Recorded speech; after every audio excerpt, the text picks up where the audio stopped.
Ça doit être vraiment ce qui va créer une émulation de telle sorte qu'on puisse reproduire ces rencontres. Et si nous respectons bien l'ordre et la bienséance dans la suite, pour la suite de la journée, on devrait pouvoir faire ce que nous voulons accomplir par la grâce de Dieu. Alors, j'attends que les dernières personnes debout puissent s'asseoir. Et on essaie de faire en sorte qu'il n'y ait pas de siège vide. Voilà, là par exemple, il y a de la place. Pourquoi pas certaines personnes ici. Il ne faudrait pas qu'il y ait des personnes isolées. Il faut absolument essayer de se regrouper.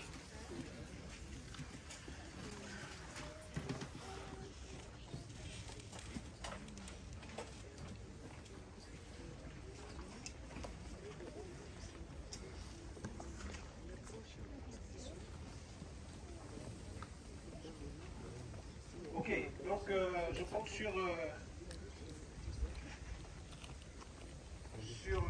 la contribution de tous pour vraiment l'ordre de la bienséance. Alors que nous allons commencer, n'oublions pas que Dieu est un Dieu d'ordre.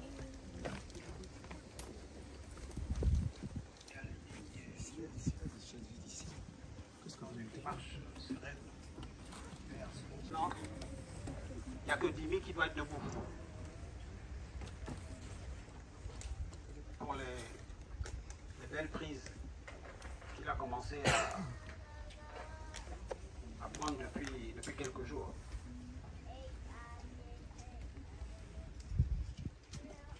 Ok. Ok. Alors, je cherchais Franck. Alors, je vais donner à Franck le porte-voix pour le micro, pour un mot de prière.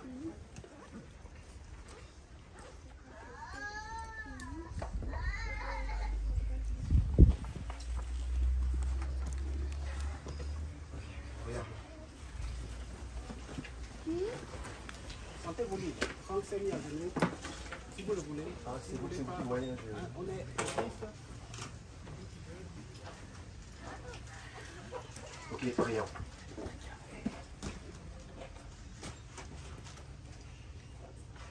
Éternel Dieu, Dieu Tout-Puissant, Dieu d'Abraham, Dieu et Père de notre Seigneur Jésus-Christ que tu as ressuscité d'entre les morts.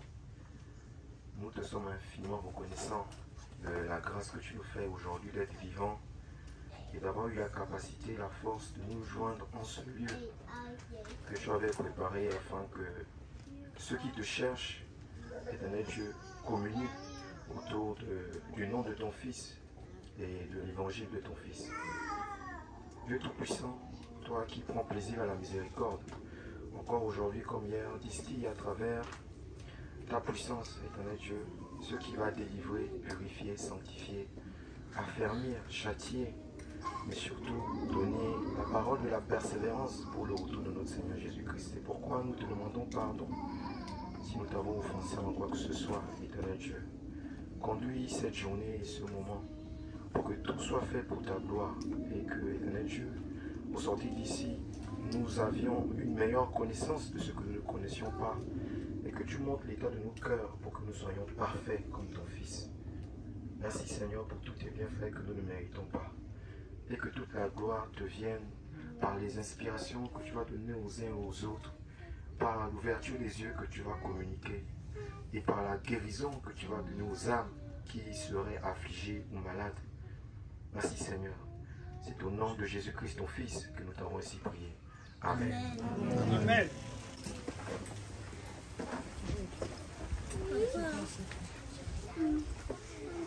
Alors, gloire à Dieu. Nous allons donc commencer. Nous avons commencé avec une prière. Donc, il y a des frères et sœurs, des personnes qui sont là aujourd'hui qui n'étaient pas parmi nous hier. Et nous rendons grâce à Dieu pour cela. Donc, ce qui est bien, c'est vrai qu'elle se présente, mais puisque nous venons de terminer avec un mot de prière, Je vais d'abord passer le micro à Georges et ensuite on reviendra sur les frères et sœurs qui nous ont rejoints aujourd'hui. Nous ne sommes pas dans un... vous avez compris que la configuration n'est pas celle d'une journée d'assemblée ou d'église de maison avec tous les principes. Là, nous sommes ici pour bien nous apprendre à nous connaître et comment vivre ensemble, comment vivre notre marche en Christ ensemble et comment manifester voilà, cet amour-là que chacun veut manifester. Il y en a qui sont loin, qui sont seuls, qui sont à Nantes, qui sont à Lyon, mais qui puissent savoir que la famille est grande, le corps de Christ est grand et que voilà, nous avons à côté, peut-être juste à côté, ou peut-être loin, des frères et des sœurs. Certains d'entre nous nous sommes déjà vus sur Zoom, mais nous avons cette grâce-là aujourd'hui de pouvoir voilà, passer ces moments-là ensemble. Donc je vais rapidement passer le micro à notre frère Georges pour un certain moment, selon que Dieu conduira. Voilà. Si c'est pour toute la journée, bon, les témoignages vont attendre. Mais je crois que merci Claude. Je rends grâce à Dieu pour le grand cœur de ce frère. Quel frère merveilleux qui a au début mis sur son dos avec quelques autres frères l'organisation de cette rencontre. Nous devons honorer de tels hommes et nous rendons grâce à Dieu pour de tels hommes. Merci Claude pour tout, pour l'organisation. Alors mes frères et sœurs, je vois qu'on est crispé là. J'aimerais qu'on se mette debout, moi je suis chaud 24 heures sur 24 heures. J'aimerais vous communiquer un peu de ma chaleur. Nous avons chanté, on fait trop timide, on est par un deuil. C'est Jésus, le Seigneur. Il est sorti du tombeau, il est Seigneur. Le péché a fléchi, la sainteté règne, car Jésus est Seigneur. oui Jésus, Jésus-Christ est Seigneur, Amen. Il est sorti du tombeau, il est Seigneur. Le péché a pris, la sainteté va régner, car Jésus est Seigneur. Jésus-Christ, le Fils de Dieu, est Seigneur, Amen. Il est sorti du tombeau, il est Seigneur. Les sorciers vont partir, la délivrance va s'installer, car Jésus est Seigneur. Oui, Jésus-Christ, le Fils de Dieu, est Seigneur, Amen. Il est sorti du tombeau, il est Seigneur. La vie va partir, les gens vont aller, car Jésus est Seigneur. Jésus-Christ est Seigneur, Amen. Il est sorti du tombeau, il est Seigneur. Les péchés à sur confessera que Jésus est Seigneur. Jésus-Christ est Seigneur. Il est sorti du tombeau, il est Seigneur. La timidité va sortir, le courage va régner, car Jésus est Seigneur. Jésus-Christ est Seigneur, Amen. Il est sorti du tombeau, Seigneur. Nous fléchira, toute langue confessera que Jésus est Seigneur.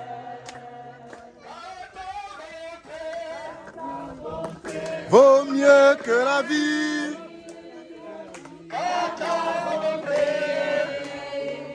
vaut mieux que la vie. Mes lèvres célèbre tes louanges, car ta bonté vaut mieux que la vie. Car ta bonté vaut mieux que la vie. Car ta bonté vaut mieux que la vie. Mes lèvres célèbrent tes louanges, car ta bonté vaut mieux que la vie. J'élèverai mes mains en ton nom, j'élèverai mes mains en ton nom, et je leur dirai toute ma vie, car ta bonté vaut mieux que la vie. Car ta bonté vaut mieux que la vie.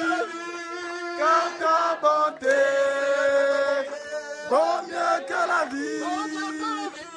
Mes lèvres célèbrent tes louanges, car ta bonté vaut mieux que la vie. Bonté vaut mieux que la vie. Veux-tu briser du péché le pouvoir? La force est en Christ, la force est en Christ. Si dans ton cœur tu peux la recevoir, la force est dans le nom du Christ. Je suis fort, fort, oui plus que vainqueur par le nom de Jésus. Je suis fort, fort, oui plus que vainqueur de Jésus, mon sauveur. Veux-tu braver et la mort et l'enfer?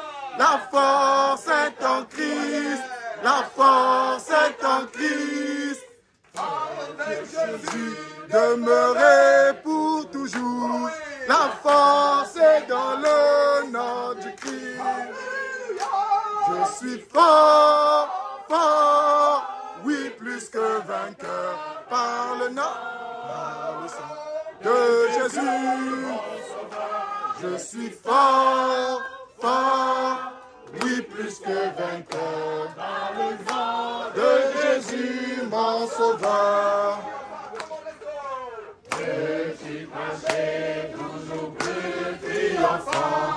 La force est en Christ, la force est en Christ. Avec Jésus demeurer pour toujours. La force est dans le nom du Christ. Alléluia. Je suis fort, fort, oui plus que vainqueur par le nom de Jésus. Je suis fort, fort, oui plus que vainqueur par le nom de Jésus, mon sauveur. Veux-tu du ciel t'approcher chaque jour? La force est en Christ, la force est en Christ. En Jésus-Christ demeurer pour toujours.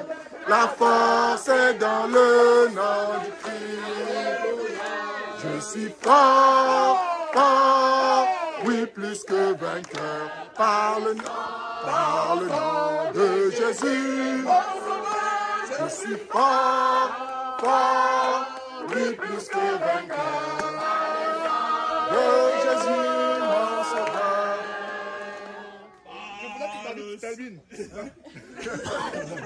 All right. Voilà. S'il vous plaît, asseyons-nous.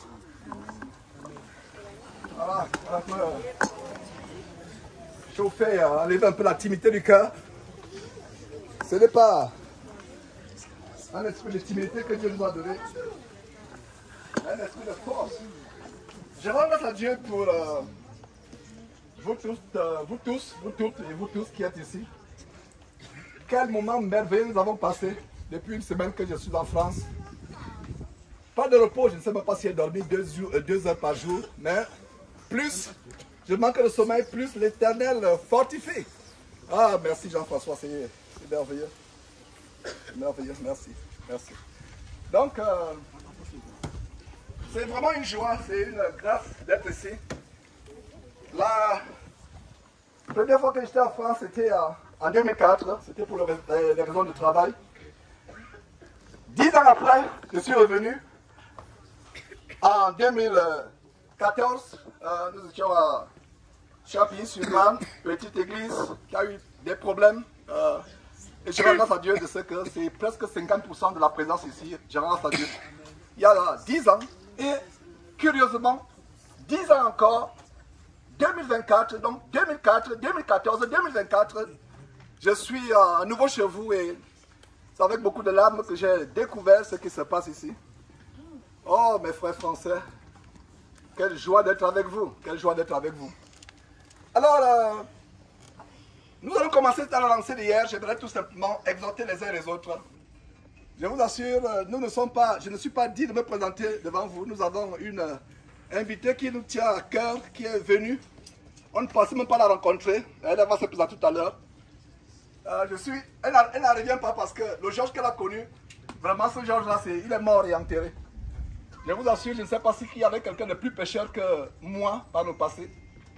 Et je ne me présente pas comme la plupart de ces abominables pasteurs vampires, dimorphes, enfants de malédiction que je dénonce avec hargne. Ils ne vous diront jamais leur péché. Je ne vous ai jamais caché ma vie, je ne vous ai jamais caché que je ne suis même pas digne de tenir le micro devant vous. Je me rappelle cet enfant témoin de Jéhovah que j'avais au Gabon du fait le mariage. Jean-François, quand on fait le mariage, c'est raclé.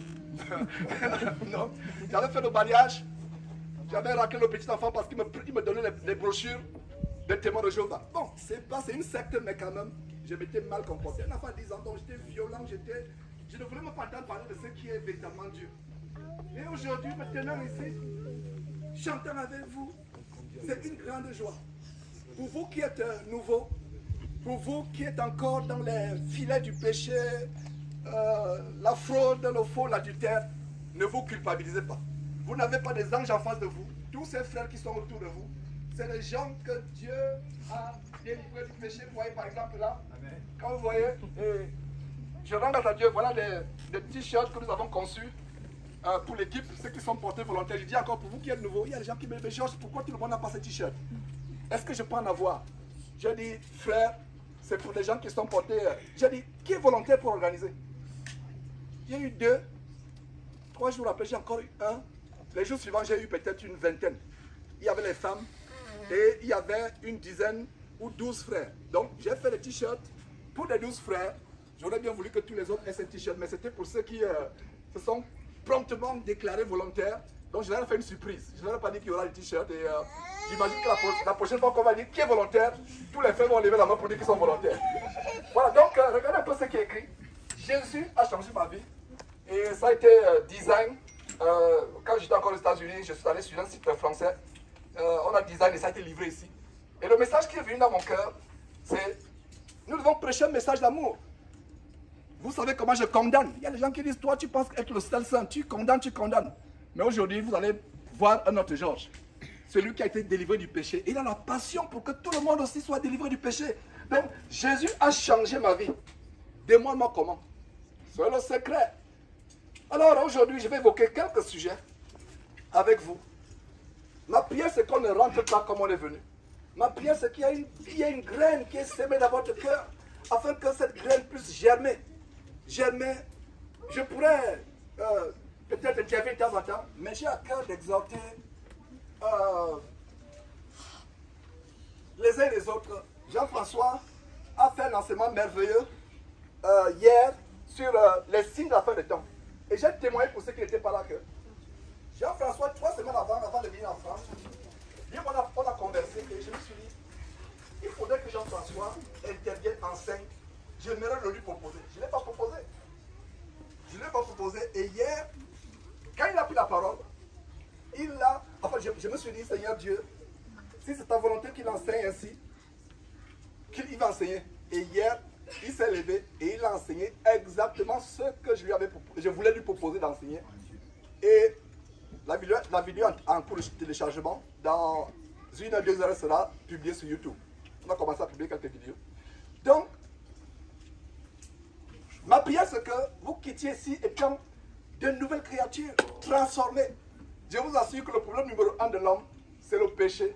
J'ai connu le péché à un très haut niveau. J'ai connu le péché, il y a des témoins. Je suis content qu'Alda soit là. Elle m'a connu. Et on s'est connu comment? Dans le contexte de l'amour du monde à Libreville, le péché, les mauvaises compagnies, les boîtes de nuit tous les jours, les bars à prostituées, les bars à des gens de mauvaise vie, l'orgueil, la vantardise, l'amour du monde, l'amour de l'argent, l'escroquerie, la fraude. Je travaille dans la justice. À l'époque, un client vient me voir pour une affaire qui coûte par exemple 1 000 euros, je lui facture 5 000 euros. Oh, si je pouvais rembourser cet argent. Si je pouvais rembourser cet argent, que Dieu me fasse grâce de pouvoir même rembourser cet argent, même s'il faut que je vende mes sous-vêtements jusqu'au dernier sous-vêtement pour que je rembourse cet argent, ça me fait mal. Donc voilà l'homme que j'étais. J'étais dans le mensonge, la fraude, le faux, à un niveau terrible. Je vous assure qu'il n'y a pas plus faux que Camerounais. Camerounais, détendez-vous. Témoigne pour moi, je ne sais pas quel est le vous, mais c'est mon expérience. Hein? Peut-être vous m'avez dit, mais quel est le Nigérian? Mais il n'y a pas plus faux que Camerounais. C'est pour ça qu'il dit souvent à ces faux pasteurs, Ivan Castanou et autres, vous ne connaissez pas l'escroquerie. Si je voulais faire ce ministère pour escroquer, c'est-à-dire que Castanou fermerait, Tunasi fermerait parce que le Camerounais s'est escroqué. Alors j'ai pris la résolution, quand Dieu m'a touché, j'ai perdu ma vie dans cette accident de circulation, je le rappelle ici, parce que ce qui s'est passé, pour ceux qui ne connaissent pas, ne partez pas sans ce témoignage, parce que les gens qui ont été invités, peut-être qu'ils ne partiront pas avec ce témoignage. Pourquoi je suis ici aujourd'hui? 2004, je dis à mon épouse conforte, le Gabon là c'est dur, il me met de la pression pour aller à la franc-maçonnerie. Je ne voulais pas aller à la franc-maçonnerie. Vous savez, au Gabon, pour vous élever, il faut être franc-maçon. Et j'étais avocat d'une femme qui s'appelait Marie de Sebe, c'était l'avocate du gouvernement gabonais. Vous voyez le pouvoir, vous êtes dans un cabinet d'avocats, vous défendez le dossier de l'ancien roi du Gabon. Donc j'avais le pouvoir. Les colonels ne me faisaient pas peur, je pouvais même tutoyer le ministre. Parce qu'ils savaient que c'est moi qui défendais.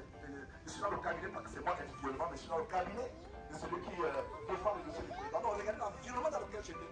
Un environnement de beaucoup d'argent, de beaucoup de pouvoir, de trafic d'influence. Alors je lui ai dit, je sens la pression. Pour ceux qui sont du Gabon, vous ne pouvez pas vous élever. Parce que quand vous commencez à vous élever, vous avez une belle voiture, un bel environnement, une jolie maison. On va vous demander qui est votre parent. Ça veut dire que qui vous a initié à la franc-maçonnerie. Donc je sentais la pression. C'est pour ça que j'ai dit confort. Je l'ai entendu là, c'est tout ça que je lui ai expliqué. Je suis arrivé aux États-Unis. Si j'entre en détail, on va faire 2 jours ici. Alors je voulais faire 45 minutes pas plus. Alors, nous sommes venus aux États-Unis. Pour faire une histoire très courte, ça a été difficile, il y a eu les gros et les bas. Quand je regarde en arrière, je dis waouh! Ça c'était justement comme Abraham qui allait vers un lieu inconnu, ne sachant pas où il allait. Alors j'arrive aux États-Unis en juillet. 6 mois plus tard, le 21 décembre 2004, à 5h du matin, un camion a cogné ma voiture, a projeté ma voiture. Je me suis retrouvé au bord d'un ravin. Enfin, j'étais mort. C'est après avoir expliqué ce qui s'est passé. Ce que j'ai vu, je n'ai pas vu l'enfer, je n'ai pas vu le paradis. Avec tout ce qui me raconte, moi, je m'intéresse l'enfer. Mais là où j'étais conscient que je ne pouvais plus revenir sur terre. Là où j'étais, il y avait un fossé tellement grand entre la vie telle que vous et moi, la vie des humains, et l'autre vie. Et en même temps, je voyais Confort à côté, en même temps, je la voyais loin. Ça, c'est ce que j'ai expérimenté durant cette mort. Je suis déclaré mort le 21 décembre au petit matin. La police est venue, l'ambulance, c'est-à-dire un embouteillage monstre. Donc, quand je suis revenu à la vie, j'étais en direction vers la morgue. Et là, imaginez-vous une ceinture de sécurité qui le mécanisme se développe. Et Dieu m'a ramené à la vie. J'ai passé, il y a tellement de détails, mais je vais survoler. Je suis mort, carrément mort. Le camion a projeté la petite voiture que j'avais. Je me suis trouvé dans un ravin. la voiture totalement bousillée. Le policier n'en revenait pas que quelqu'un peut sortir de là sans une égratignure. Je vous assure, j'ai passé un mois, j'étais comme mourant. Confort me demandait, mais Georges, est-ce que ça va bien? Si elle n'était pas croyante, elle m'aurait envoyé dans un centre psychiatrique. J'ai passé un mois de folie. Quelle folie, parce que je ne savais pas où j'étais. Je vous dis un mois. Quand je dis même un mois, c'est même au moins. Je ne savais pas où j'étais. Quand on traversait la route, je devais m'attraper à la main pour qu'on traverse la route. Nous suivions les cours d'anglais. C'est en 2004 que nous sommes arrivés aux États-Unis. Nous suivions les cours d'anglais. Donc, je devais m'attraper parce que des fois, je marchais comme cela. En fait, j'avais tous mes sens. Je comprenais ce qu'elle me disait. Mais je ne savais pas si j'étais sur terre. Ça fait un mois. Je ne me rappelle plus comment c'est fini. Alors, les amis, frères et sœurs en Christ et chers invités, la vie a commencé à changer. Je ne voyais plus le monde pareillement. Le but pour lequel j'étais allé aux États-Unis, c'est pour être tellement riche. J'avais dit à mon beau-frère, je vais revenir dans 10 ans avec un avion privé. Et ma famille, ils me connaissent ambitieux. Pour ceux qui m'ont connu, même mes collègues avocats du Gabon, il y a même 2 qui sont ministres, celui avec qui j'avais le cabinet, Nkeya Francis. Et s'il écoute cette vidéo, je peux tout simplement lui dire, tout cela est passager. La vie du monde. Donc, il pensait qu'il était fou. Je vous assure que j'avais une ambition diabolique. J'avais une ambition, et mes parents même savaient cela. Au point aujourd'hui, ils trouvaient que je suis fou. Et des fois, ils disaient, mais qu'est-ce que ce Gabonais a fait à notre enfant? Alors que confort n'y est pour rien. Des fois, ils pensent que je suis fou. Mais je suis devenu fou pour Jésus-Christ parce que le Seigneur Jésus-Christ a changé ma vie. Alors, bien après, oh frère, la vie n'était plus pareille, les ambitions que j'avais n'étaient plus pareilles.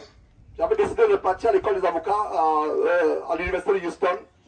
Je m'étais déjà inscrit parce qu'ils ne reconnaissent pas les diplômes français, il fallait recommencer à zéro. J'avais été admis et je me dis, bon, il est temps d'annuler. Donc, pour faire court, ma vie a commencé à changer petit à petit, de manière processuelle. J'ai commencé à me dépouiller et c'est ainsi que de manière au fur et à mesure que les jours passaient, Dieu m'a fait comprendre que cet accident que j'ai eu, c'était pour être à part, pour le servir. Je conclue avec cette histoire d'accident. J'ai donc commencé à relire la Bible. J'étais dans une secte de Wayne National pendant 24 ans. J'ai recommencé à lire la Bible à zéro, à lire la Bible. Et Dieu a commencé à me révéler les choses qui étaient pourtant là, c'est noir et blanc. Par exemple, qu'on dit, la femme ne peut pas enseigner. Par exemple, la vente de livres. Vous voyez ces personnes qui vendent les livres, qui vendent le séminaire, qui vendent tout. Alors que Dieu nous a dit en Matthieu chapitre 10, verset 8, vous avez reçu gratuitement, vendez, c'est ça? Non, vous avez reçu gratuitement, donnez comment? Gratuitement. Alors je me suis dit, mais la secte dans laquelle je suis, ils vendent des livres, ils vendent des brochures, ils vendent tout. Mais pourquoi ils vendent? Je les ai confrontés. Il me dit, non, toi l'Africain là, tu as un problème. Depuis que tu es venu ici, il faut t'adapter. Nous on vend des choses parce que c'est la culture américaine. J'ai dit non, votre culture américaine ne peut pas remplacer la parole de Dieu. Et fougué, courageux comme j'étais, je n'avais tenu tête jusqu'à ce que le grand pas supporter les abominations qui se passaient là-bas. Le sexe avant les mariages, les gens qui divorcent les maris, la fraude, toutes sortes d'abominations, la vente des livres, les femmes qui harcèlent la parole de Dieu et toute autre chose, je me suis tout simplement séparé. Et j'ai vu comment ma vie a changé. Je ne suis plus la même personne. Je suis devenu une nouvelle créature pour quelqu'un qui m'a connu par le passé ne peut plus me reconnaître. Donc, ayant dit cela, mes frères et sœurs, je vous encourage à tenir ferme. À tenir ferme. À ne pas vous décourager dans les tribulations, dans les persécutions, à savoir que si Dieu est avec nous et on le cherche, il va se manifester. C'est souvent difficile, il y a des jeunes gens ici, c'est difficile de laisser la cigarette, il y a l'accoutumance, voilà les choses perverses aujourd'hui, l'homosexualité, le lesbianisme, et les frères m'ont pris au piège, mais c'était un bon piège. Ils m'ont dit, frère, va prêcher quelque part, là, on va comme ils savaient que je devais prêcher. Je suis allé à quelque part, un endroit appelé le métro, plusieurs métros, je ne savais pas où on était. Et dès que j'ai vu de prêcher avec la présence policière, j'ai même prêché devant les policiers. Je me suis tenu devant les policiers, en ligne avec le fusil, je me suis mis devant eux, j'ai commencé à dire, vous devez aussi vous repentir. Vous n'êtes pas les rêves, etc. Et je prêchais, pour moi c'était les anges, je ne voyais plus les policiers. Et c'est comme ça que vous prêchez, ne voyez plus la police. Donc j'ai prêché devant les soldats de Macron. Et j'ai même dénoncé Macron devant eux. J'ai dit Macron là c'est repenti. La pédophilie, l'homosexualité, donc je me rappelle. Et quand je suis parti de là, les frères me disent frère, nous avons le plaisir d'annoncer que tu viens de prêcher dans le quartier général des homosexuels à Paris. Ah! Elle dit frère, vous êtes passionné là? Elle dit oui. Tu as prêché, c'est bon, on peut retourner. Elle dit frère, vous êtes... Non. Et j'ai rendu grâce à Dieu, vous voyez. Peut-être qu'il m'aurait dit, je me serais découragé, mais je ne pense pas que je me serais découragé. Je suis prêt à mourir pour l'évangile. Je ne m'aurais pas que vous m'imitiez, mais moi, je suis prêt. Dans ta vie, j'ai eu une joyeuse vie. Dans quel restaurant je suis pas parti? Quelle voiture je n'ai pas conduite? Donc, j'ai eu une belle vie, mais une vie de péché. J'aimerais avoir cette vie calme dans la campagne. Regardez comment, je ne sais pas par exemple, on a choisi, comme aux États-Unis, c'est comme ça, une vie calme, loin des agitations de la ville, loin des atteintes de la ville, et c'est comme ça que nous élevons les enfants, loin de l'agitation. Alors, j'aimerais terminer tout simplement pour continuer. Maintenant, je me suis présenté. J'aimerais continuer avec une exhortation qui est adressée aux femmes. Je vais terminer selon que je suis inspiré. Chers sœurs en Christ, chers invités, nous vivons une génération caractérisée par le féminisme. C'est-à-dire que la culture courante nous montre que l'homme est l'égal de la femme. Je n'avais pas prévu enseigner. Je précise que je n'avais pas, quand je venais ici en France, je n'avais pas prévu enseigner. Qu'est-ce qui s'est passé? On est allé à un baptême. Et pendant que nous baptisions la femme de Jean-François, qui est là, avec, voilà. Vous pouvez même vous lever, c'est pas là. Levez-vous Jean-François, s'il vous plaît. Voilà. Donc Jean-François accompagnait son épouse. Voilà, merci. Veuillez vous asseoir là, juste merci beaucoup. Donc, ils sont à l'origine de ce message. Donc pendant que je l'ai bâti, la vidéo sera publiée, tout en espérant que, voilà, le backup, la batterie est même finie, c'est la sœur de, voilà, Odaya, je crois que c'est ça. Odalia, voilà, qui a... Voilà. Odaya, excuse-moi, Odaya. Donc c'est elle qui a filmé. J'étais dans la rivière, j'ai commencé à voir vraiment, Dieu a commencé à mettre les paroles. Je ne savais même pas que la sœur était mariée. Je ne savais pas, elle et moi, on n'a jamais... Je ne sais pas si, Arabia, tu m'as déjà parlé de ton statut femme, je ne pense pas. Je ne savais même pas que tu étais mariée, j'ai même été surpris, oh, mon mari, tiens, on s'est rencontrés. Alors, au baptême, il y a comme un blocage. Et Dieu a donné cette parole directe dans ma bouche que, sœur, tu ne peux pas entrer dans les eaux du baptême si tu ne te repens pas de tout ce que de mal que tu as fait à ton mari, l'insoumission, les querelles. Je parlais comme cela. Waouh! Je n'avais pas fini qu'elle s'est mise à genoux devant son mari. Je n'avais pas fini qu'elle s'est mise à genoux devant son mari en train de dire, oh chérie, pardonne-moi. Voilà ce que c'est. Elle pleurait, elle était à genoux. Je voyais Jean-François gêné, qui voulait la relever. Et elle dit, mais comment ça, Jean-François veut relever sa femme? Enfin, Jean-François a appliqué la parole de Dieu parce que la Bible dit, ne vous prosternez pas devant quelqu'un. Vous vous rappelez quand Jean s'est prosterné devant l'ange, Apocalypse, qu'est-ce que l'ange a fait? Relève-toi. Donc il voulait relever sa femme, mais la femme était là. Ses pieds sur sa tête sur les pieds de son mari. Elle a commencé à pleurer, pardonne-moi. Dieu m'a révélé cela. Tandis que ça ne le faisait pas, je ne pouvais pas la baptiser. Ça a été filmé et plaise à Dieu, on m'a posté cela. C'était émouvant. Et c'est cela qui me donne ce message. Je vais vous parler, sœur, parce que votre ticket pour l'enfer, c'est le féminisme qui a envahi le monde aujourd'hui. Et même dans les églises, on voit les femmes pasteurs, pastoresses, pastrices. Et ces femmes ont l'esprit de lesbianisme. Le féminisme, la femme n'est pas un esclave. Et vous aussi les frères, si vous traitez votre femme comme un esclave ou une esclave, vous aurez des comptes à rendre à Dieu. Mais je vais vous parler ça parce que vous êtes nombreux ici. Et la plus grande délivrance que vous allez avoir ici, c'est la délivrance par rapport à une soumission au mari. Vous êtes nombreuses. Et c'est pour ça que je vais parler. Et plus tard encore, toujours inspiré par Dieu, quand vous nous avez quittés, nous sommes restés avec la sœur Maximine, je ne sais pas, quelque part. Et j'ai eu la même révélation, voilà. On lui a parlé et elle s'est mise à pleurer quand au fur et à mesure que Dieu sortait les paroles de ma bouche par rapport à son mari. Donc en une journée, on a eu 2 cas de révélation par rapport au problème de soumission. Et je me suis rendu compte que c'est général. Ce message n'était pas au programme. Donc, seul en Christ, je vais vraiment parler comme quelqu'un qui a reçu la grâce de Dieu, un homme infâme, un homme mauvais, pécheur, qui a reçu la grâce de Dieu pour vous encourager.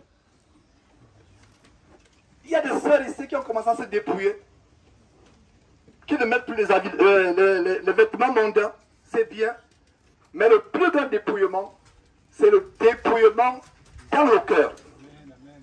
Le plus grand dépouillement, c'est le dépouillement dans le cœur. Je préfère encore, je disais aux frères hier, je préfère une femme qui met encore ses jeans destroyer, qui met encore ses habits de Rihanna, qui met encore ses habits de Beyoncé. Je préfère cette femme. Elle met ses habits, mais il y a la pureté dans son cœur, qu'à une femme qui met les longues robes, qui se voit la tête, mais il y a la masculinité dans son cœur, il y a le manque d'autorité dans son cœur. Le message aujourd'hui, c'est ne commencez pas à vous dépouiller à l'extérieur alors que votre intérieur est impur. Il y a des femmes qui ont des longues robes, des longues jupes, c'est bien. Elles sont voilées.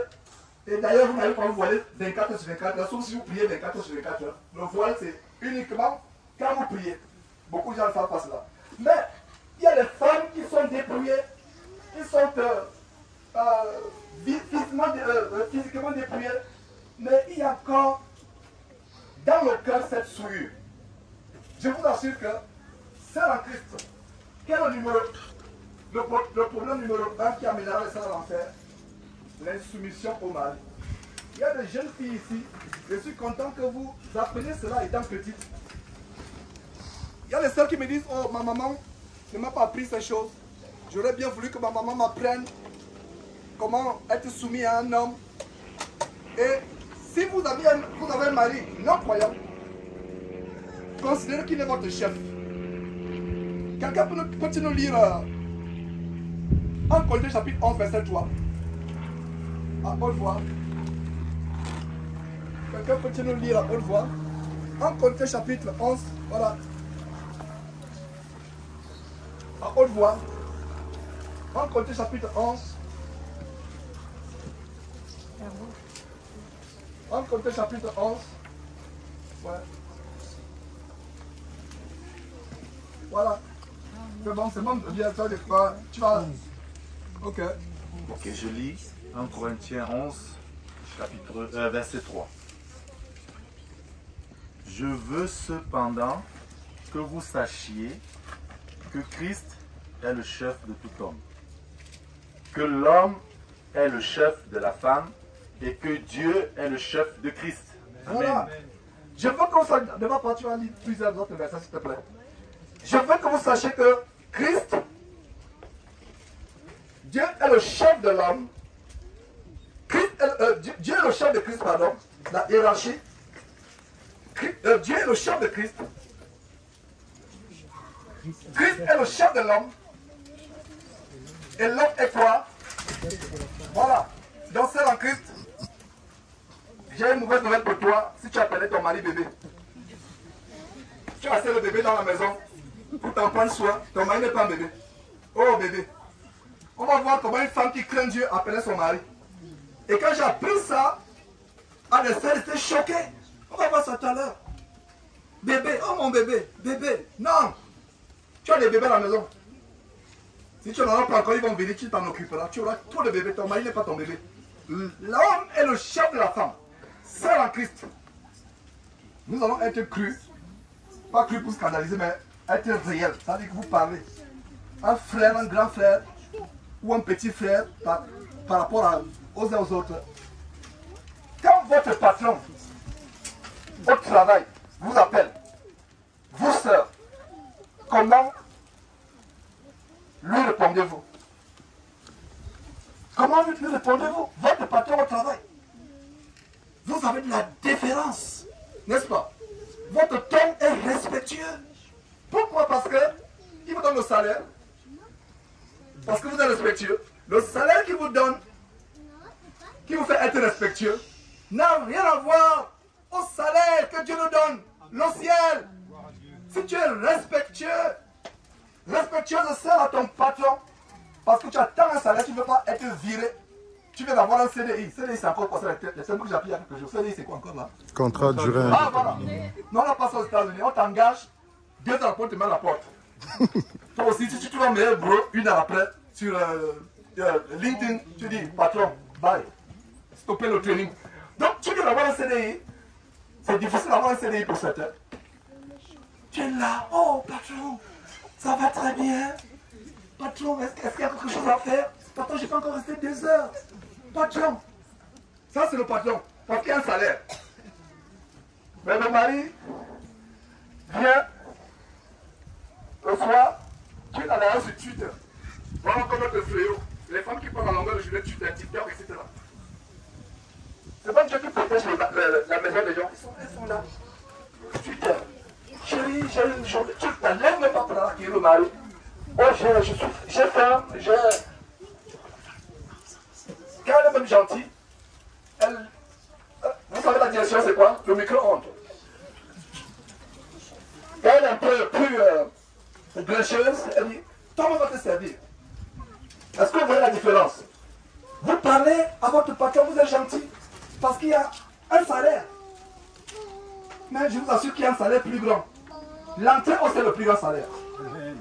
Et le verset qu'on vient de voir, la plupart des sœurs, malheureusement que je connais, ont des maris incroyants.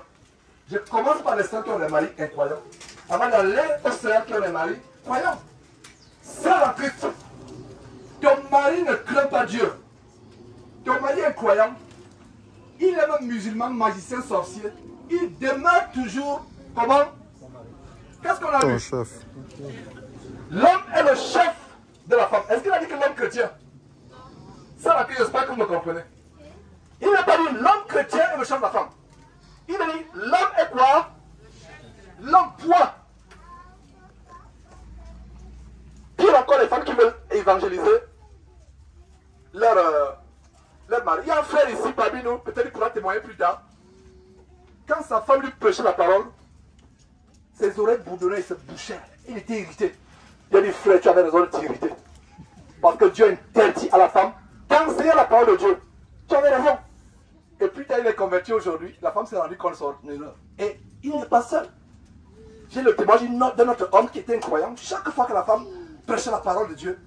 Parce qu'en fait, on va voir comment la femme peut transformer son mari. Ce n'est pas prêcher la parole de Dieu. Ce n'est pas ton comportement. Donc, il y a une manière de parler. Je vous assure, mes frères et sœurs, que la porte de l'enfer, il y a des sœurs qui ont laissé tomber l'amour du monde, le décapage de la peau, le bling-bling, le BBL. Il y a un faux pasteur congolais qui m'a fait connaître ce que c'est le BBL. Je fais la petite la parenthèse. Si vous êtes bien abonné sur Jésus TV, vous savez de quoi je parle. Ça fait même en Turquie. Ils ne savaient pas que la Turquie était une nouvelle destination pour les gens qui font des choses terribles. Nous-mêmes, pas le passé. Je connais des gens, j'ai des amis, mes propres sœurs qui faisaient ces choses. Peut-être moi aussi, j'aurais fait le BBL maintenant pour ressembler à Michael Jackson avec un nez moins épaté. Mais je l'avais dit, je sais que j'étais délivré de ces choses. Alors, mes sœurs, le péché numéro 1 qui vous concerne, c'est l'insoumission au mari. C'est l'insoumission au mari. J'aimerais qu'en partant de ce séminaire, même avant même ce séminaire, la fin du séminaire, vous appelez votre mari. Si vous êtes touché par ce qu'elle dit, et ma prière c'est que vous soyez touché par ce qu'elle dit, vous appelez votre mari comme la seule affaire. Cher époux, il sera d'ailleurs surpris que vous n'appelez plus bébé. Il m'a dit qu'est-ce qui se passe? Ce séminaire était vraiment sérieux. Cher époux, je t'en supplie, j'aimerais te parler. J'aimerais me repentir. Tu ne peux pas aller prier Dieu si tu ne demandes pas pardon à ton chef. Tu ne peux pas traverser le chef. Relisons ce verset. Frère, relisez encore ce verset. Il faut que vous compreniez. Vous ne pouvez pas aller à Dieu si vous traversez votre mari. Qu'il soit chrétien, sorcier, franc-maçon, peu importe. Vous ne pouvez pas aller à Dieu. Ne priez même pas Dieu, ça. Cessez de prier Dieu si vous ne respectez pas votre mari. Ce n'est pas la peine. 1 Corinthiens 11, verset 3. Je veux cependant que vous sachiez que Christ est le chef de tout homme. Et que l'homme est le chef de la femme. Voilà, merci. Et que Dieu est le chef de Christ. Voilà, hiérarchie. Ça veut dire quoi? Notez très bien ça, en cette hiérarchie. Il y a qui d'abord? Dieu. Nous allons à Dieu par passant par qui? Vous comprenez là où je vais en venir? Je reprends. Nous allons à Dieu en passant par qui? Et la femme, tu vas à Jésus-Christ et Dieu en passant par qui? Applaudissez pour la parole de Dieu.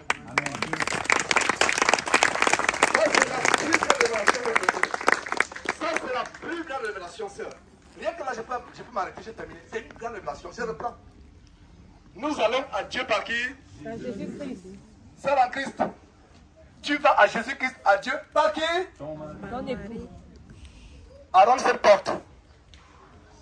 Dieu vous accorde la délivrance. Je n'avais pas prévu. Je suis fatigué de prêcher. Je suis venu me reposer, observer la nature. C'est ça que je suis venu faire. Et je suis rassasié de la belle nature française. Je suis content d'avoir dénoncé Macron et autres parce qu'ils veulent détruire ce beau pays.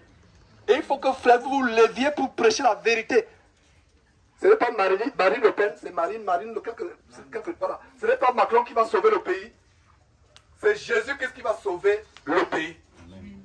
Il n'y a que lui, les bonnes mœurs, les valeurs. Alors, je reprends cette révélation. L'homme est le chef de la femme. Ça veut dire que Dieu est le chef de Christ. Ça veut dire que tu vas à Dieu par qui? Je reprends, nous tous on va à Dieu par qui? Jésus-Christ. Maintenant, vous les femmes, nous les hommes, nous allons à Dieu par qui? Jésus-Christ. Maintenant, la femme va à Dieu en passant par qui? Son mari. Voilà. Sœur, oubliez tout ce qu'il a dit. N'oubliez pas ce qu'il vient de dire. Et je vous dis une chose à partir d'aujourd'hui. Quand vous voyez votre mari, qu'il soit incroyant, ivrogne, prostitué, peu importe, et même homosexuel, je suis désolé. Et même, il y a les maris homosexuels, c'est-à-dire qu'ils sont... Il y a les maris. Je suis en contact avec beaucoup de sœurs qui vivent des choses difficiles. C'est-à-dire que celui-là, il va avec des hommes. Pire encore avec les enfants. Vous avez suivi comment j'ai confronté une sœur en Christ qui n'a pas voulu dénoncer son mari au Canada parce qu'elle ne veut pas perdre son mariage. Ça m'a fendu le cœur. J'ai dit, tu ne veux pas perdre ton mariage et tu préfères que le mari fasse des choses bizarres. Bon, bref, vous voyez, peu importe ce que c'est qu'est ton mari. Il faut que je vous prenne des exemples extrêmes pour que vous compreniez. Tu ne peux pas traverser ton mari et aller directement à Jésus-Christ. Donc, à partir d'aujourd'hui, en tout temps séminaire, réglez votre comportement avec votre mari. Comment vous lui parlez? Quelle attitude? Il ne s'agit pas de craindre votre mari comme s'il était un monstre. Et je vais aussi parler un tout petit peu des frères. Parce qu'il y a un frère qui est venu au Canada. Nous les avons reçus avec sa femme. Confortément, nous les avons reçus. Ils ont passé, je crois, 1 ou 2 semaines. Je ne sais pas exactement. La femme était autoritaire. On était scandalisés, les frères et sœurs de Houston et nous, on était scandalisés. Va changer la couche au bébé. Fais ceci, fais cela. Il était comme un valet. Un Canadien, originairement du Canada. Elle était migrée depuis le Burkina Faso. Merveilleuse sœur. Cette sœur est une sœur, quand vous la voyez, vous allez dire que elle est déjà sur la voie du ciel. Merveilleuse. Elle est douce avec d'autres personnes. Mais nous avons constaté, il a fallu, c'est pour ça qu'on ne se connaît pas. Moi, je ne suis pas de ceux qui voient l'apparence. Dieu me fait grâce de voir ce que les autres ne voient pas. Parce que là, on est là, bien voilé. Déjà, avant la maison, dès qu'on est dans la voiture, le naturel est venu.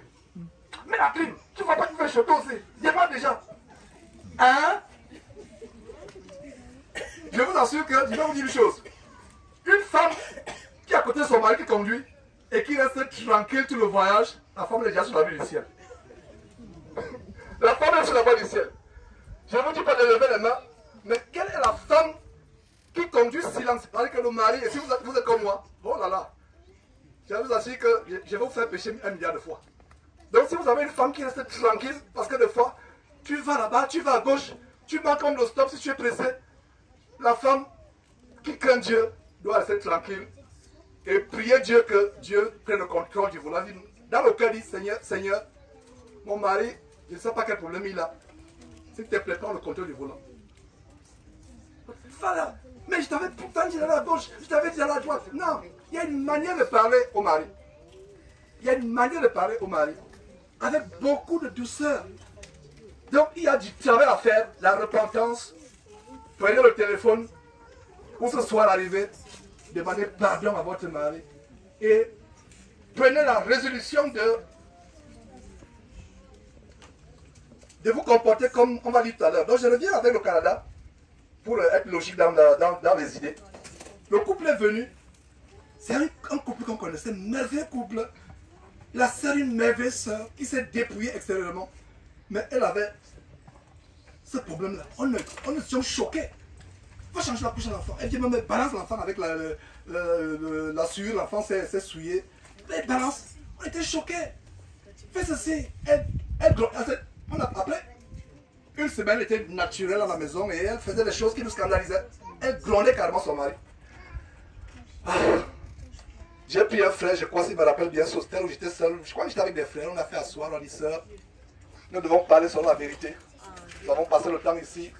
Voilà ce que nous avons observé. Ta manière de parler à ton mari est quelque chose d'abominable. C'est le mot que j'avais utilisé, abominable. Je vais vous choquer. Une femme qui manque de respect à son mari, vous savez comment Dieu la voit? Dieu la voit comme un homme qui va avec un homme, une femme qui va avec une femme. C'est à ce point-là. Et Dieu me l'a révélé. C'est tellement grave. Ayez peur même d'ouvrir la bouche devant votre mari. Pire encore, le mari est à ABC, vous avez dépassé les lettres qui sont après Z. Au cas où elles existeraient. Vous trouvez même de nouvelles lettres. Ouais, restez tranquille. Cher époux, as-tu terminé? Est-ce que je peux prendre la parole? Laisse-le parler. Laisse-le s'enflammer. Pire encore, il y a les hommes qui battent leurs femmes. Il y a les hommes qui battent leurs femmes, pire. Et frère, si tu tapes ta femme, et tu es présent ici, tu es sur la route de l'enfer. Je vais donner quelques conseils aux frères. Comment vous comporter avec les femmes. Comporter. Avant de te convertir, au Gabon, Confort n'avait pas de parole. Je témoigne, elle n'avait pas de parole. Je l'ai épousée, elle était très jeune. On a les cas de 12 ans, je l'ai rencontrée, elle avait 22 ou 23 ans. Donc pour moi, c'était un enfant. J'étais quelqu'un qui a connu le pouvoir étant jeune. J'ai travaillé avec les grands. Donc quand Confort voulait me dire quelque chose, elle dit, mon enfant, tu n'as rien à me dire. Voilà comment je témoigne. C'est pas un saint qui est devant vous. Enfin, un saint, c'est pas quelqu'un, je vais corriger, c'est quelqu'un que Dieu a sanctifié. Mais je n'étais pas celui que je l'avais. Donc je ne viens pas pour jouer les saints. Moi-même, je parlais mal à Confort. Je ne voulais pas son avis. Je pensais que je connaissais. Mais je me suis rendu compte que ses avis, et je m'en disais déjà, je vais partir, je vais revenir sur les frères. J'ai constaté qu'à 95%, Confort avait toujours raison. Malgré sa voix tous le calme. J'étais orgueilleux. Et ça, c'est avant l'accident dont je vous ai parlé. J'étais, pour moi, en fait, je devais la former à tout, à la vie, à l'école. Elle ne parlait pas. Waouh, je sors de loin. Dieu m'a changé. À supposer que maintenant, vous prêchez la parole, mais à la maison, je gronde Confort. Je lui manque de respect. Ça veut dire que ce que je vous enseigne, je suis le plus grand hypocrite qui soit. Oui, nous devons tout faire pour être transformés par la parole. Alors, qu'est-ce qui s'est passé? Le danger aussi, c'est cela. C'est le suivant. Nous avons parlé à la sœur. Et sœur du Canada, je te salue au nom de Jésus-Christ. Tu vas un peu sourire en écoutant ce témoignage. Et puis tes larmes soient essuyées au nom de Jésus-Christ. Vous allez voir le danger. Nous lui avons parlé. Elle s'est mise à pleurer. Elle a fait exactement comme Arambia. On était réunis là à Houston. On était au living room. C'est qui aux États-Unis le salon. Et elle a commencé à pleurer. Vraiment, je ne me rends pas compte. Et son enfance, comment elle a été élevée, comment elle a grandi. Elle a commencé à confesser. Elle s'est vraiment, je ne sais pas si c'était prosternée, mais elle avait le cœur brisé. Elle a demandé pardon à son mari. Elle a pleuré. Il fallait que les autres voient comment. Je ne réalisais même pas à quel point que je me comportais. Elle s'est repentie. Elle a demandé pardon. Le mari ne blanchait pas. Dès qu'elle dit tu te tais, le mari se tait. J'ai dit le mari est ton chef. L'erreur que j'ai commise est la suivante. Je n'ai pas aussi instruit le mari. Quand le mari est retourné au Canada, jusqu'au jour où je vous parle aujourd'hui, chaque jour qu'elle me levait la voix, le mari lui seul, elle ne veut même pas élever la voix, elle veut il est devenu dictateur. Je pense que le monde doit avoir une conversation vraiment. Jusqu'aujourd'hui, moi, monsieur, Georges a dit que tu as de tes dons. Voilà. Comme si c'est moi, Georges, maintenant qui est son Seigneur. Faites-vous donner la parole de Dieu. Je ne suis pas votre Seigneur. Ce n'est pas Georges, c'est la Bible. Donc, sœur en Christ, ta femme, je vais dire frère en Christ, ta femme avant d'être ta femme est qui? Une fille de Dieu et une sœur en Christ. Si vous regardez, parce qu'il y a une chose, c'est pour la confort de bois. Bon, moi, confort, quand nous sommes à la maison, je l'appelle ma soeur. Oh ma soeur, comment tu vas? Elle aussi, elle dit, oh mon frère, ça va bien. Et ça nous rappelle que, avant d'être mon épouse, elle est d'abord quoi? Oui, la fille de Dieu, la fille de Dieu 1 et la sœur en Christ. Regardez une fille, je vais revenir sur ce que je voulais dire. Il y a une sœur qui avait été frustrée. Une sœur de Houston. Je ne donne pas son nom. Son mari est l'homme le plus doux avec les sœurs en Christ. Donc, il venait à la communion et sa femme ne savait pas que son mari pouvait être doux. La manière par laquelle le mari parle avec les autres sœurs, la femme dit, mais je n'ai pas ça à la maison. Qu'est-ce qui se passe? Vous savez pourquoi le mari parlait avec douceur et respect aux autres sœurs en Christ? Vous savez pourquoi? Vous venez de dire la réponse. Parce qu'il est considéré comme quoi? Les sœurs en Christ. Il y a la différence. Il dit, oh ma soeur, tu vas bien? Oh ma soeur. Mais il n'avait jamais dit à sa femme, oh, ma femme, tu vas bien? Comme nous sommes dans le même pays, le Gabon, dans le même pays, c'était, regarde-moi la maboule là. Elle a encore laissé tomber, je ne sais pas quoi. Pour ceux qui sont au Gabon, maboule, comment on dit maboule en français? Qui peut me traduire ça? Toto. Voilà. Hein? En français, c'est quoi? Regarde, comme c'est une femme, mais c'est aussi Toto pour les femmes.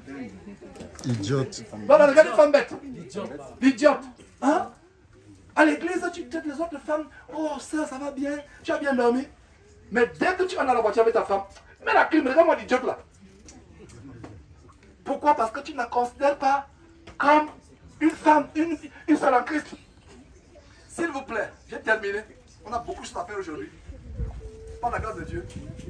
Sœur, je vous en supplie. Renouvelez votre intelligence. Renouvelez votre intelligence. Terminons avec 1 Pierre chapitre 3. Vous allez choquer de ce qu'on va découvrir. 1 Pierre chapitre 3. Oui, on va commencer depuis le début, en effet, à partir du verset 1. 1 Pierre chapitre 3, à partir du verset 1. Femmes, soyez de même soumises à vos maris, afin que, si quelques-uns n'obéissent point à la parole, qu'ils soient gagnés sans parole par la conduite de leurs femmes. Voilà, alors donc on va décortiquer, Femmes, soyez soumises comment? Soyez soumises à vos maris. Attention, attention. Ton mari dit va te prostituer. Ça c'est contre la parole de Dieu, n'est-ce pas? Ton mari va voler, va faire la fraude. Et surtout ici en France, il y a un phénomène. Si tu as eu les papiers par la fraude, je pense qu'il faut te repentir et voir comment tu peux corriger cela. J'ai appris qu'il y a beaucoup de fraude et c'est le cas aux États-Unis. Les gens qui ont eu les papiers, que ce soit peu importe le pays d'immigration, si vous avez eu les papiers par la fraude, mettez les choses en règle. Mettez les choses en règle. Alors, femmes, soyez de même soumises à vos maris. Afin que si quelques-uns n'obéissent pas à la parole, ils soient gagnés comment? Sans parole. Ils soient gagnés en ouvrant la Bible. Tu ouvres la Bible, toi la femme, pour l'enseigner? Non. Sans parole. Ça veut dire que la manière par laquelle tu gagnes ton mari, c'est sans la parole. Mais la soumission. Voilà. Verset 2.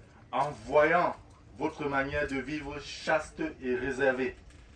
Le mari chrétien ou incroyant doit voir la manière par laquelle tu es chaste et réservé. C'est-à-dire que quand vous êtes dans la maison, on ne sait même pas s'il y a une femme ou s'il n'y a pas de femme. Chaste, réservé. Même pour tout le monde, homme ou femme, la Bible dit que la bouche qui parle beaucoup ne manque pas de faire quoi? De pécher. Quand tu parles. La réserve.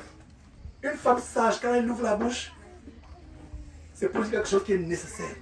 Elle parle quand c'est nécessaire. Continuons, frère, s'il te plaît. Verset 3. Ayez non cette parure extérieure qui consiste dans les cheveux tressés, les ornements d'or ou les habits qu'on revêt. Mais la parure intérieure est cachée dans le cœur.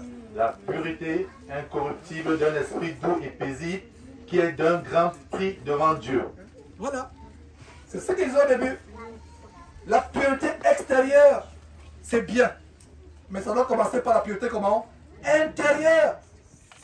La douceur avec laquelle tu parles à ton mari, le respect. Et encore là, frère, il ne s'agit pas de traiter la femme comme une esclave. Je vous assure qu'une femme qui respecte son mari, qui est soumise à son mari, allez lire Proverbe chapitre 31, son mari l'élève.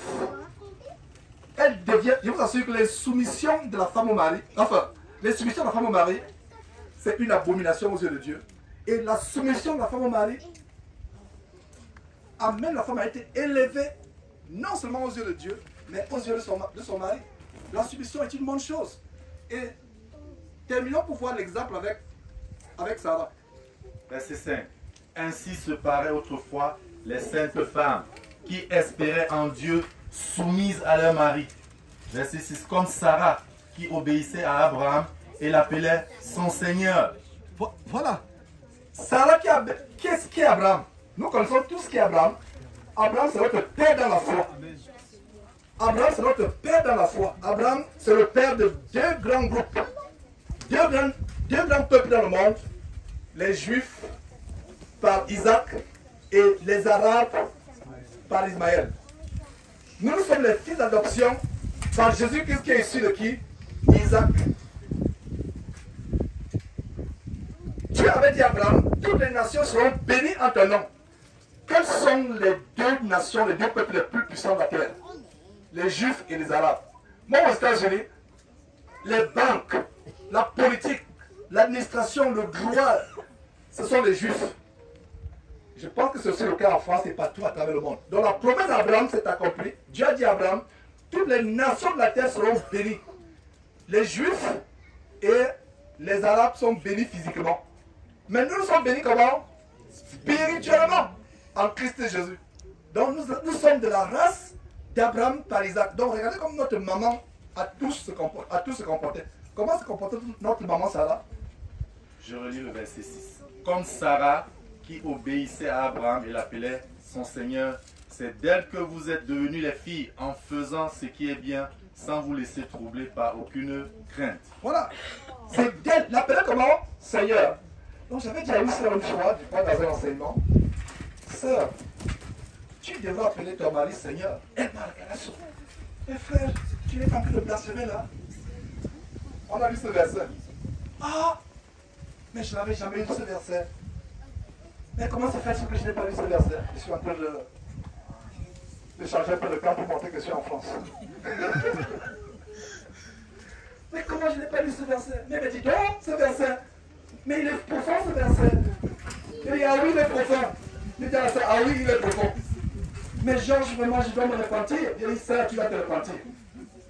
Tu vas te repentir. Et elle a commencé à appeler son mari comment?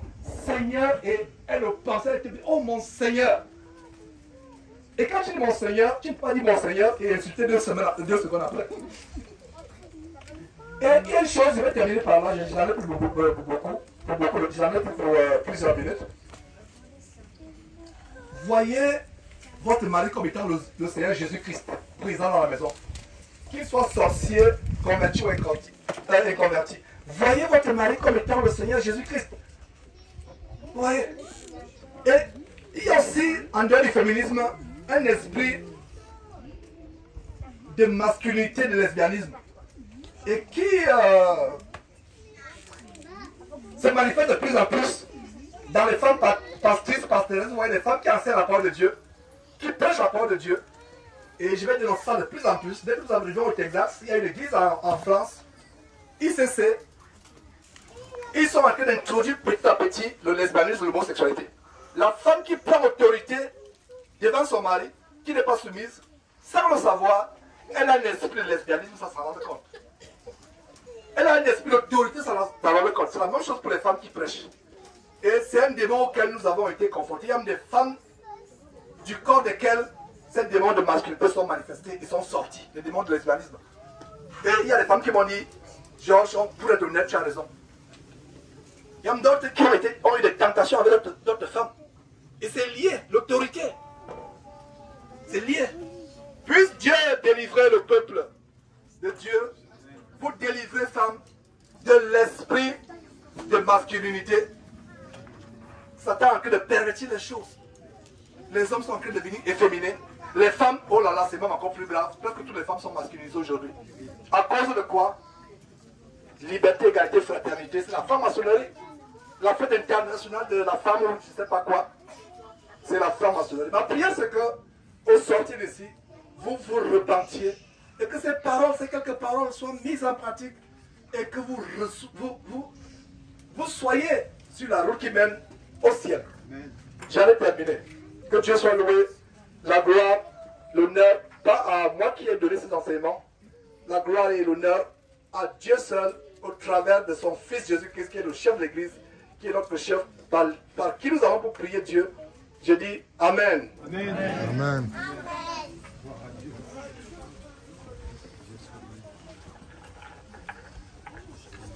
Amen. Nous rendons grâce à Dieu pour cette exhortation. Ce n'est pas par hasard. Nous savons que nous ne marchons pas. Notre marche n'est pas aléatoire. Il n'y a pas de hasard quand on vit en Christ. Si nous avons écouté ce message aujourd'hui, que ce soit pour les bien-aimées sœurs, les femmes ou les hommes, ce qui a été dit sur les hommes, c'est que Dieu en a voulu qu'il en soit ainsi. Et il nous accorde une grâce de plus. On a une opportunité de plus de pouvoir changer. Parce que nous avons, pour beaucoup d'entre nous, beaucoup de blocages. Et nous pensons chercher souvent la solution très loin. Alors qu'elle est juste là, elle est à côté. Cette obéissance, cette soumission, ce respect de la femme pour nous les hommes, la considération qu'on doit avoir pour eux. Donc, pour elle, pardon. Donc voilà, nous étions là en fait dans une, je considère que c'est une session, nous avons une exhortation. Cette session est clôturée, on l'a clôturée, c'est terminé. Hier, nous avons eu cette merveilleuse grâce de pouvoir connaître un peu chacun d'entre nous. Nous sommes présentés. Et il y en a parmi nous aujourd'hui qui n'étaient pas là hier. Et il serait bien de poursuivre dans le même élan. Donc nous passons là vraiment dans une autre étape, une autre phase. Je dis bien que l'exhortation est close. Ça n'était pas prévu. Comme nous le disions hier, nous avons décidé de nous laisser conduire selon que Dieu veuille nous accorder sa grâce et nous donner ce qui est bon pour nous. Donc nous allons poursuivre. Je vais commencer par le fond, là-bas, pour permettre à ceux qui sont arrivés aujourd'hui de se faire connaître des autres. Parce que n'oublions pas que c'est l'objectif aussi, c'est l'un des objectifs majeurs, c'est-à-dire que nous puissions nous connaître et que nous puissions manifester cet amour, cette amitié fraternelle qui est essentielle pour une vie en Christ.